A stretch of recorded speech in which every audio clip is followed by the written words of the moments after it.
The year is 2025, and Hollywood is on fire with one of the most explosive celebrity trials we've ever seen. At the center of it all, Sean Diddy Combs is in the hot seat, and his own twin daughters, D'Lila and Jessie Combs, just dropped bombshells that have the entire world shook. We're talking secrets so dark they've been hidden for 18 years, a torture chamber, a mother's heartbreaking story, and a courtroom showdown that brought an empire to its knees. If you're ready for the wildest ride in celebrity news, hit that play button and let's unpack this insanity. Don't forget to smash that like button and drop a comment to let me know what you think about this crazy case. Alright, let's get into it. The setup. A hip-hop king's fall from grace. Picture this. It's June 5th, 2025, and the Manhattan Federal Courthouse is buzzing like a beehive on steroids. Cameras are flashing, reporters are scrambling, and drivers are literally slowing down outside just to catch a glimpse of the chaos. Why? Because Sean Diddy Combs, the undisputed king of hip-hop, the man who built Bad Boy Records and a multi-million-dollar empire, is facing the fight of his life. Federal charges of racketeering and sex trafficking have him cornered, and the world is watching as his carefully crafted image crumbles. But nobody could have predicted the twist that's about to hit this trial like a wrecking ball. Enter D'Lila and Jessie Combs, Diddy's 18-year-old twin daughters, stepping out of the shadows with a story so chilling it's straight out of a horror movie. These girls, with their hauntingly similar dark eyes and a cold resolve, aren't just witnesses. They're here to settle a score for their late mother, Lena Bell. And trust me, what they revealed in that courtroom will leave you speechless. Who are D'Lila and Jessie Combs? So, who are these mysterious twins, and why is their appearance sending shockwaves through Hollywood? D'Lila and Jessie Combs are Diddy's best-kept secret, born in 2008 to Lena Bell, a young dancer from Los Angeles who met Diddy in 2007. According to the twins' testimony, their mother's relationship with Diddy was anything but a scrap-on. Forced into unspeakable acts, Lena was abandoned when she got pregnant, and the twins were hidden away, raised in isolation in a secluded California home. Their existence was a secret Diddy buried deep, and for 18 years they lived in the shadows of his empire. Why? Because as Jessie put it on the stand, he never wanted us to exist because we are living proof of his crimes. Oof, talk about a gut punch. The twins grew up hearing terrifying stories from their mother about Diddy's torture chamber, a dark room where women, including Lena, endured unimaginable abuse. And now, armed with their mother's diary, audio recordings, and a burning desire for justice, D'Lila and Jessie are ready to drag their father's darkest secrets into the light. The courtroom bombshell, a father's worst nightmare. Let's set the scene. It's day one of this explosive testimony, June 5th, 2025. The courtroom is packed, the tension is thick, and Diddy's sitting there with his usual cool, calm demeanor. But when those courtroom doors creak open and D'Lila and Jessie walk in, all eyes turn, including Diddy's. For the first time, that famous poker face cracks. Fear, raw, primal fear, flashes across his face as he locks eyes with his daughters, who he knows hold the key to his downfall. Nobody in the room, not even Diddy's seasoned lawyer, Tini Garagos, recognizes them at first, but their resemblance to Diddy is undeniable. Tall, poised, dressed in sleek black suits, they stride straight to the prosecution's table, and a deafening silence falls. Prosecutor Anna Sharma, cool as a cucumber, announces a minor adjustment to the witness list, and you could hear a pin drop. D'Lila and Jessie don't even glance at Diddy. They're locked in, ready to unleash a truth that's been buried for nearly 2 decades. Lena Bell's diary, a mother's haunting truth. The twins' testimony is built on the foundation of their late mother's diary, a gut-wrenching record of Diddy's alleged crimes. Lena Bell, a talented dancer who fell into Diddy's orbit in 2007, documented everything forced sexual acts, drug-fueled freak-offs, threats, and a cover-up to erase her and her daughters from existence. In a chilling audio recording played in court, Diddy's voice is heard cold as ice, ordering someone to suppress information about Lena and especially the twins. The courtroom erupts in shouts, murmurs, and cries as the jury hears Diddy's own words betraying his children. D'Lila's voice cuts through the chaos, steady and fierce. "My mother called that room hell on earth. He turned it into a torture chamber where she and other women were held captive and abused. We saw it with our own eyes, even as little girls." Jessie adds, her voice thick with emotion. "Our mother witnessed Cassie Ventura being brutally abused by him many times.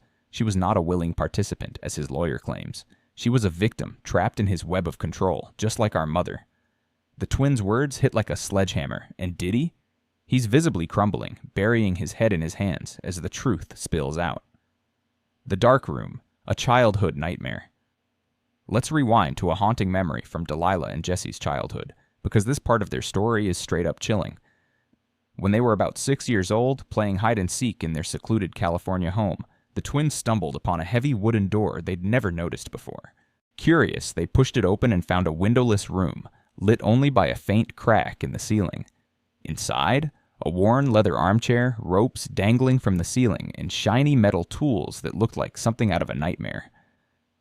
Thinking it was a game, Jessie climbed onto the chair and grabbed a rope, only for a sharp metal object to slice her hand. Blood seeped out, and the girls froze as their mother, Lena, rushed in, her face ashen. She bandaged Jessie's wound, whispering, "It's okay, my darling, you just fell while playing." But her trembling hands and fearful eyes told a different story. Lena kept the room a secret from Diddy, terrified of what he'd do if he knew the twins had found his torture chamber. From then on, the girls never went near that room, but its shadow haunted them. At night, when Diddy was home, they'd hear women's screams, desperate pleas, and his eerie laughter echoing from downstairs. Huddled in bed, clutching each other, they wondered what was happening, while Lena whispered reassurances that couldn't hide her own fear. The Cassie connection.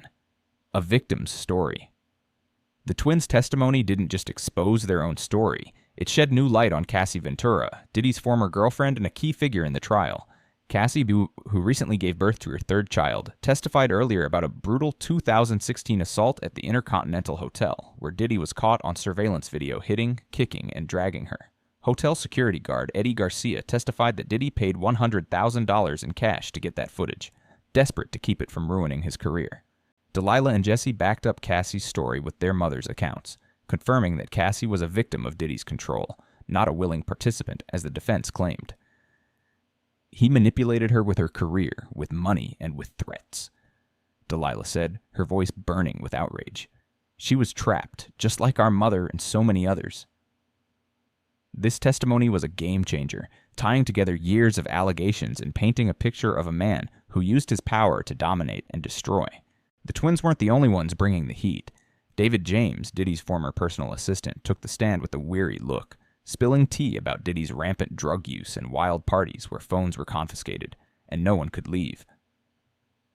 "It was like we were imprisoned in his twisted world," James said, his voice shaking. Then there was Mia, a young woman testifying under an alias who described being raped by Diddy in a dark room where he controlled everything, even forcing her into filmed sexual acts he used to blackmail her. "It was his personal dungeon," she whispered, sending gasps through the courtroom. Mia also witnessed Diddy assault Cassie, corroborating the twins and Cassie's accounts. Another witness, Brianna Bongalan, a friend of Cassie's, testified that Diddy dangled her over a 17th floor balcony in 2016, threatening her life while high on cocaine. "I'm the devil and I can kill you," he allegedly told her. The jury was visibly shaken, some turning away as the horror unfolded. Diddy's defense team, led by Tenny Garagos, tried to push back, arguing that the witnesses were lured by Diddy's celebrity lifestyle and that the evidence wasn't enough to convict him of such serious charges. They even suggested that Mia and others were participating for fame and fortune, a claim that fell flat in the face of the twins' undeniable testimony in Lena's chilling diary. Garagos called for recesses left and right, trying to shield Diddy from the public's gaze, but the damage was done. The courtroom sketches captured Diddy's unraveling slumped shoulders, vacant eyes, a man watching his empire collapse. On Wednesday, June 12, 2025, the trial reached its dramatic climax. After weeks of explosive testimony, the jury returned with a verdict that shook Hollywood to its core. Guilty on all counts. Racketeering. Sex trafficking. The works. Diddy was facing a potential lifetime in prison. The courtroom erupted in cheers, sobs, and a wave of relief as D'Lila and Jessie embraced, their faces reflecting years of hidden pain finally released. Diddy, once the untouchable king of hip-hop, was escorted away, his eyes empty, his legacy in ruins. Prosecutor Anna Sharma's closing argument echoed in the silence. These children, carrying his very blood, were hidden for 18 years simply because he feared the truth. The twins' testimony, backed by Lena's diary and the accounts of Mia, Cassie, and others, was the knockout blow that brought down an empire built on pain and secrecy. The fallout from this trial is massive, y'all. Hollywood is reeling, and the story of D'Lila and Jessie Combs is already being called a historic moment of justice. Their courage, fueled by their mother's memory, has sparked a global conversation about power, abuse, and accountability. Social media is on fire with posts on E's are calling the twins heroes and truth warriors, with millions praising their strength. Some are even saying this could change the game for how we hold powerful figures accountable. But the question remains, what's next for D'Lila and Jessie? After years of living in the shadows, they're stepping into the spotlight as symbols of resilience. And what about Diddy's other kids like Quincy Brown, Christian King, Combs, Chance Combs, and little Love Sean Combs? How are they processing this? The world is watching, and we're here to keep you updated. This isn't just another celebrity scandal, it's a wake-up call. The twins' story shows how far abusers will go to hide their crimes, even from their own flesh and blood.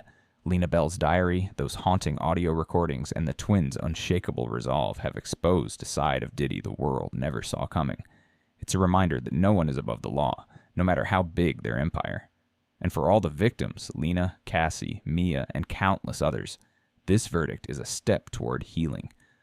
All right, fam, that's the tea on the Diddy trial, and it's a lot to process. What do you think about D'Lila and Jessie's courage? Can you believe Diddy hid his own daughters for 18 years? Drop your thoughts in the comments. I'm reading every single one. And if this story hit you hard, hit that like button to show some love. And don't forget to subscribe and ring that bell so you never miss the hottest celebrity news. We've got more drama coming your way, so stay tuned. Peace out.